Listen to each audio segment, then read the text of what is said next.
Hello everyone, welcome to the study plus classes. संयोजकता chapter का ये दूसरा वीडियो है। पहला वीडियो में आपने संयोजकता या वैलेंसी वर्ड का उत्पत्ति और उसका यूज कहाँ होता है, क्यों होता है और what are the causes of valency, संयोजकता के कारण क्या हैं, इन पर आपने चर्चा करी और वह आप समझ गए हैं। अब हम उससे आगे बात करते हैं और देखते हैं कि डिफरेंट थ्योरीज क्या हैं। इस वीडियो में हम संयोजकता की ऑक्टेट रूल, अष्टक नियम जिसे हिंदी में कहते हैं, अष्टक नियम पर बात करेंगे।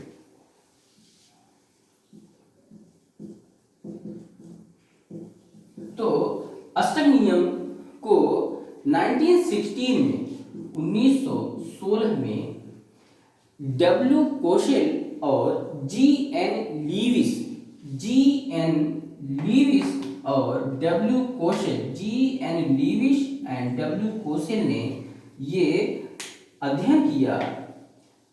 कोशेल ने इनऑर्गेनिक कंपाउंड्स का स्टडी किया और जी.एन. लीविस ने ऑर्गेनिक कंपाउंड्स का स्टडी किया और दोनों की स्टडीज का जो पूरा रिजल्ट था वो रिजल्ट ऑक्टेट रूल का आधार बना। तो इन्होंने जो बातें कही वह ऑक्टेट रूल के अंतर्गत आती है। देखिए, इन्होंने ऑक्टेट रूल जो प्रस्तुत किया दोनों ने मिल करके, उसकी दो मुख्य बातें हैं। पहला ये कि डिफरेंट एलिमेंट्स जो हैं वे संयोग इसलिए करते हैं क्योंकि वे अपने नियरेस्ट इनर्ट गैस एलिमेंट के जैसा बाह्यतम कक्ष में 8 इलेक्ट्रॉन प्राप्त करना चाहते हैं। पहली बात क्या कि elements do combine to attain the 8 electrons in their outermost shell like the inert gas elements। Inert gas elements के जैसा 8 इलेक्ट्रॉन आउटरमोस्ट शेल में प्राप्त करने के लिए ये संयोग करते हैं। दूसरी बात यह कि ये 8 इलेक्ट्रॉन प्राप्त करने की दो विधियां हो सकती हैं। दो तरीके से ये आउटरमोस्ट शेल में 8 इलेक्ट्रॉन प्राप्त कर सकते हैं। वो कैसे? एक तो ये कि कोई एलिमेंट उसके बाह्यतम कक्ष में मान लो 6 इलेक्ट्रॉन है, उसे चाहिए 2 इलेक्ट्रॉन, तो वह क्या करे? वह 2 इलेक्ट्रॉन कहीं से प्राप्त कर ले, किसी अन्य एलिमेंट से 2 इलेक्ट्रॉन गेन करे, यानी बाय गेनिंग। दूसरा काम ये कर सकता है, मानो कोई एलिमेंट बी है, इसके पास बाह्यतम कक्ष में 2 इलेक्ट्रॉन है और उसके अंदर वाले कक्ष में 8 है, यानी उसका इलेक्ट्रॉनिक कॉन्फ़िगरेशन कुछ इस प्रकार से अगर हो, मान लीजिए 282, तो आउटर मोस्ट सेल में 2 इलेक्ट्रॉन है, तो यह अब इसका आउटर मोस्ट सेल में 8 इलेक्ट्रॉन हो जाए तो यह एक काम ये कर सकता है, 6 इलेक्ट्रॉन ले ले कहीं और से, या ये हो सकता है कि ये 2 इलेक्ट्रॉन को लूज कर दे, तो जल्दी से जो है 8 तब आउट, ये तो सेल खत्म हो गई, तो बचा आउटर मोस्ट सेल ये, और इसमें 8 इलेक्ट्रॉन ऑलरेडी हैं। तो जो इसके लिए सुविधाजनक दिख रहा है वह ये 6 इलेक्ट्रॉन गेन करना कठिन है, बल्कि 2 इलेक्ट्रॉन को लूज करना आसान है। तो this can lose the 2 electron, ये 2 इलेक्ट्रॉनों के लॉस के बाद 2 और 8 का कॉन्फ़िगरेशन इसका हो जाएगा। तो इस प्रकार से यह लूज करके और ये गेन करके, वन थिंग, इसे लूज करना और गेन करने को हम कहते हैं transfer of electron. One method of gaining the octet number of electrons in the outermost shell is to transfer of electron। Electrons का ट्रांसफर किया करने का एक तरीका है। एक दूसरा क्या हो सकता है कि ये जिन 2 एलिमेंट्स के पास आउटर शेल में इलेक्ट्रॉन 8 नहीं है, वे आपस में साझा कर लें। माना कि ए और बी दो हैं ऐसे एलिमेंट्स जिनके आउटर मोस्ट शेल में 6 और 6 इलेक्ट्रॉन है, 6 इलेक्ट्रॉन है। तो ये क्या करें, दो इलेक्ट्रॉन यह और दो इलेक्ट्रॉन वो, दोनों दो दो इलेक्ट्रॉनों का आपस में साझेदारी कर लें, और तब क्या हो जाए, ऐसे ऐसे साझेदारी कर दें, दो इलेक्ट्रॉन ये इसको और दो इलेक्ट्रॉन ये इसको अपने साझेदारी में कर दें। अब बचे 4 इसके इधर और इसके भी 4 इधर, तो 1 2 3 4 5 6। अब ये दो साझेदारी में तो 6 2 8 हो गया, और इसके भी 4 2 6 2 8। तो इस प्रकार से 8 8 का सिस्टम आउटर मोस्ट शेल में दोनों के लिए अवेलेबल हो गया। तो ये क्या है, यह जो अरेंजमेंट है, दिस इज शेयरिंग, साझा कर रहे हैं। By the sharing they are attaining the octet of the system, octet system को ये अटेन कर रहे हैं by the sharing of electron, meaning thereby कि ये जो ऑक्टेट रूल कह रहा है दो बातें। संयोग एलिमेंट इसलिए करता है क्योंकि वह वाहकम कक्ष में इनर्ट गैस के तत्वों के जैसा इनर्ट गैस का कॉन्फ़िगरेशन अभी भी यहाँ पर है लिखा हुआ, आउटर मोस्ट शेल में ये जो है कि 8 इलेक्ट्रॉन गेन करने के लिए संयोजकता में जाते हैं। और दूसरी बात यह सिद्धांत ये कहता है कि ऐसा सिस्टम गेन करने का दो तरीका है। पहला तरीका ये कि ट्रांसफर ऑफ इलेक्ट्रॉन, और दूसरा तरीका ये कि शेयरिंग ऑफ इलेक्ट्रॉन। और देखें यहीं पर आपको ये बहुत अच्छी तरह से समझ लेने की बात हुई कि इन दो तरीकों से दो तरह के बॉन्ड बनेंगे। When transfer of electron is taking place, जब ट्रांसफर ऑफ इलेक्ट्रॉन्स हो रहा है तब क्या हो रहा है, जैसे कोई तत्व ए है, इसने अपना वाहकम कक्ष का एक इलेक्ट्रॉन लूज कर दिया, तो ये एक इलेक्ट्रॉन निकल गया। तो एटम जो होता है वो, एटम यानी परमाणु तो उदासीन होता है, लेकिन इसका एक इलेक्ट्रॉन निकल गया, इलेक्ट्रॉन पर ऋण आवेश होता है, तो जाहिर सी बात है इस पर अब धन आवेश दर्शाएगा। तो यह अब जो परमाणु था वह क्या हो गया, आयन हो गया, और यह धन आयन हो गया।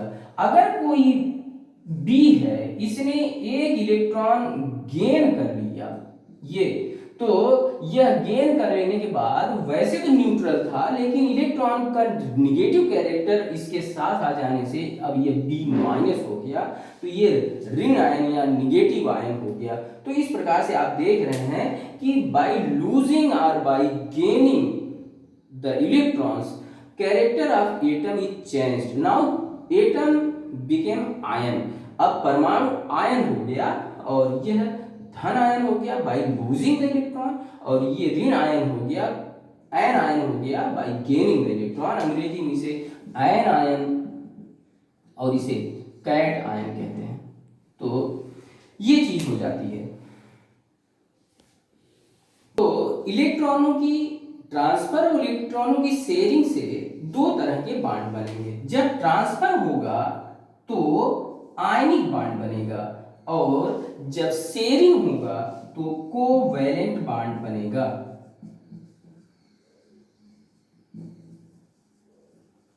ये अच्छा, इस वीडियो में हम लोग आयनिक बॉन्ड को ही पढ़ पाएंगे।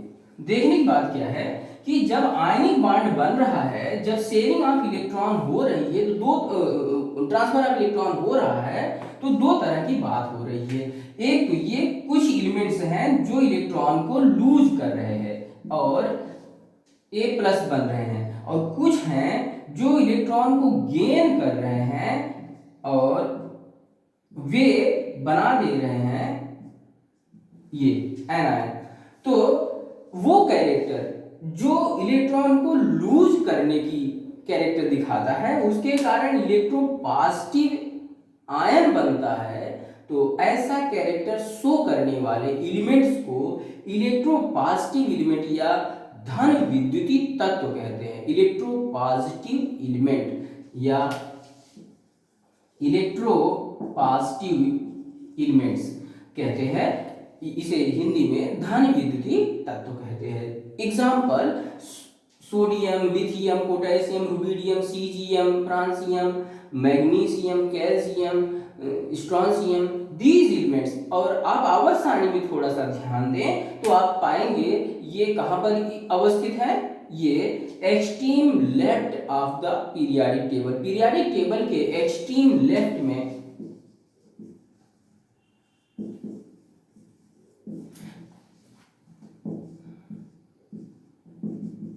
पीरियाडिक टेबल के एक्सट्रीम लेफ्ट में इलेक्ट्रोपॉजिटिव एलिमेंट्स हैं और इलेक्ट्रोनेगेटिव एलिमेंट्स या विद्युत ऋणी तत्व जो हैं वे तत्व है जो इलेक्ट्रॉन गेन करने की टेंडेंसी शो करते हैं और ऋण आयन बनाते हैं, जैसे फ्लोरीन, क्लोरीन, ब्रोमीन, आयोडीन, ये जो हैलोजन परिवार के तत्व हैं इस प्रकार से और ऑक्सीजन, नाइट्रोजन, ये सब। तो ये सारे किधर है, ये एक्सट्रीम राइट साइड में है, शून्य समूह से पहले, extreme right of the periodic table.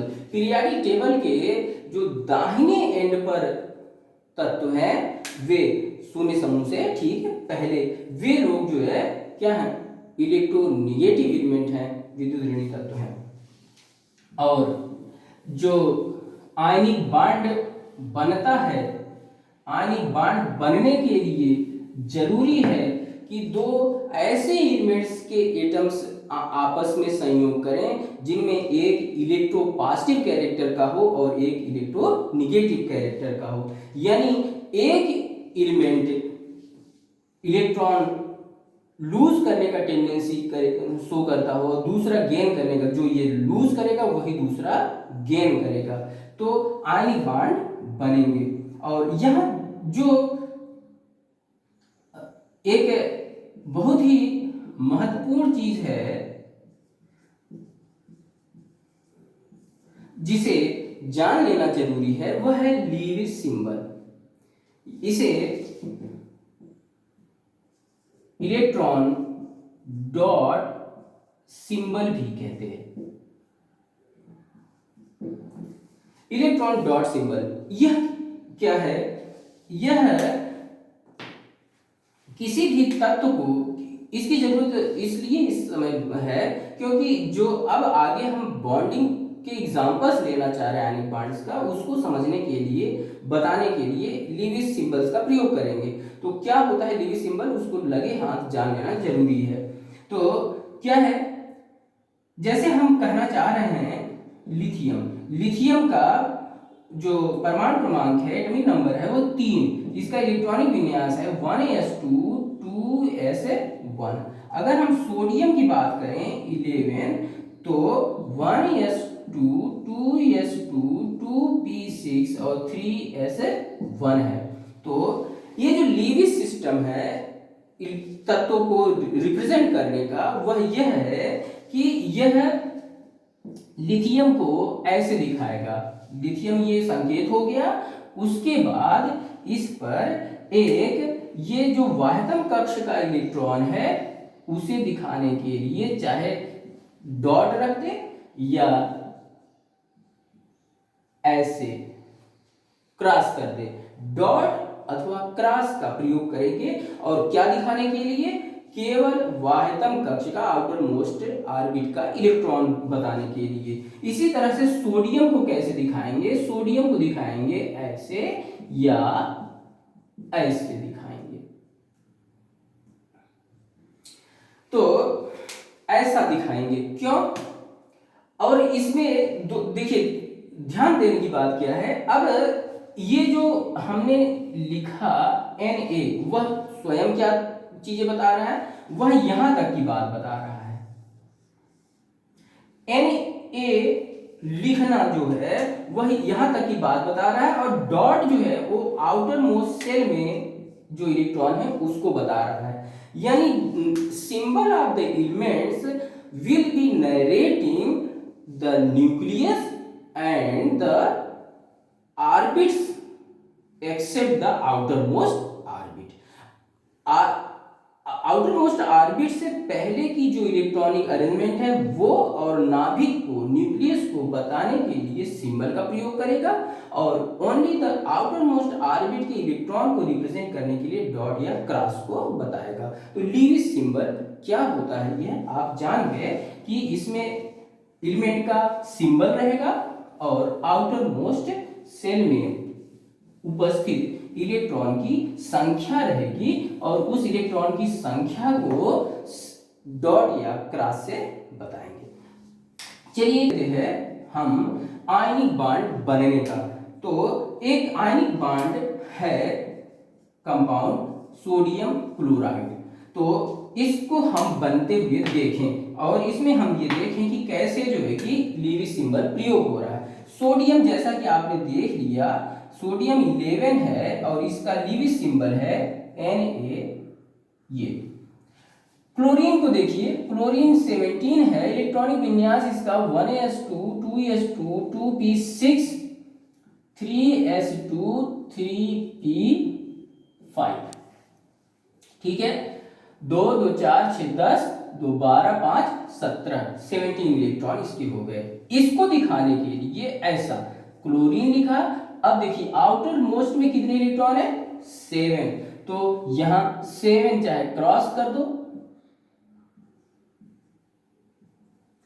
या 7 डॉट लगा दो। तो अब एक जो दो आपस में आयनिक बॉन्ड बना रहे हैं, एक को हम डॉट से दिखाएंगे, एक को क्रॉस से दिखाएंगे, ताकि कौन सा इलेक्ट्रॉन किधर गया, कौन सा किधर गया, ये बताने में समझने में कोई मुश्किल ना हो, इसलिए दो का प्रयोग होता है। तो चलिए अब देखिए, इससे पहले ठीक आप समझ लिए थे कि आयनिक बॉन्ड बनने के लिए जरूरी है एक इलेक्ट्रोपॉजिटिव हो, एक इलेक्ट्रोनेगेटिव एलिमेंट हो, तभी बनेगा।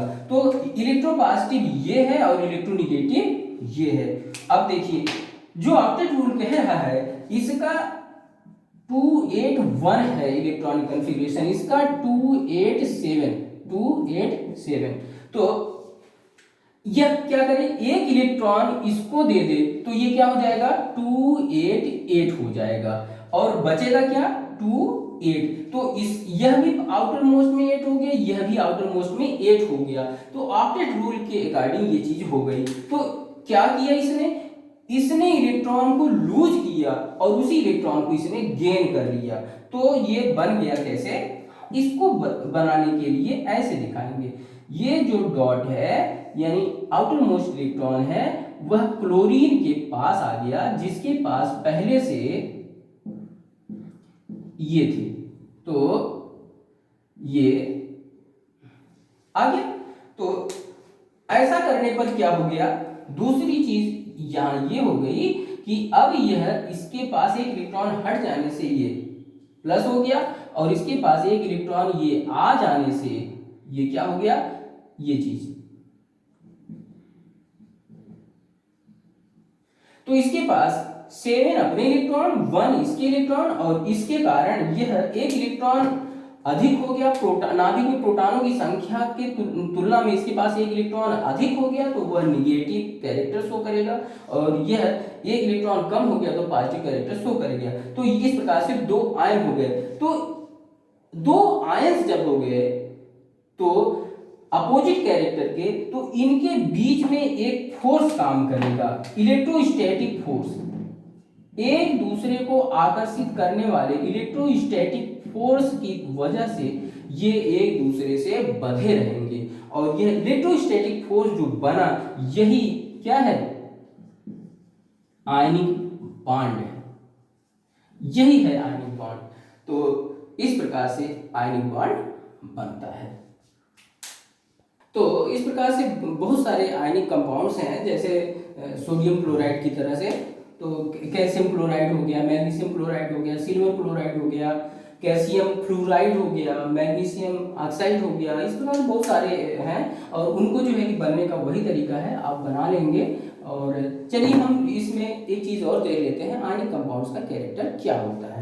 देखिए आयनिक कंपाउंड्स क्रिस्टल फॉर्म करते हैं और ये आयनिक क्रिस्टल्स होते हैं, यानी इनके क्रिस्टल्स में आयंस रहते हैं। ठीक है, तो एक दूसरी बात यह है कि ये आयंस जो क्रिस्टल फॉर्म किए तो वो एक दूसरे से एक जाल जैसा, लैटिस जैसा बनाते हैं। वो लैटिस में अरेंज्ड होते हैं इलेक्ट्रोस्टैटिक फोर्स के द्वारा, इसलिए इनका मेल्टिंग पॉइंट और बॉइलिंग पॉइंट हाई होता है। बहुत हाई टेम्परेचर पर ये मेल्ट और बॉयल करते हैं। अच्छा, देखने की बात ये है कि ये आयनिक कंपाउंड जो है वो जल अथवा पोलर सॉल्वेंट्स में ध्रुवीय विलायकों में विलय होते हैं। जबकि अध्रुवीय नॉन पोलर सॉल्वेंट्स में विलय नहीं होते हैं। अच्छा, इनके विलयन में आयंस जो होते हैं, अब जैसे घोलेंगे NaCl को, जब ये सॉल्यूशन में जाएगा तो Na+ और Cl- आयन के रूप में ये वहां पर पाया जाएगा।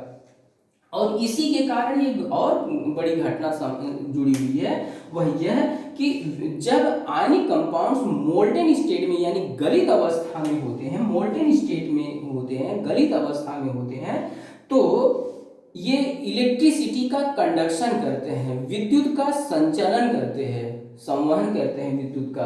तो विद्युत संचलित होती है इनके थ्रू। क्यों?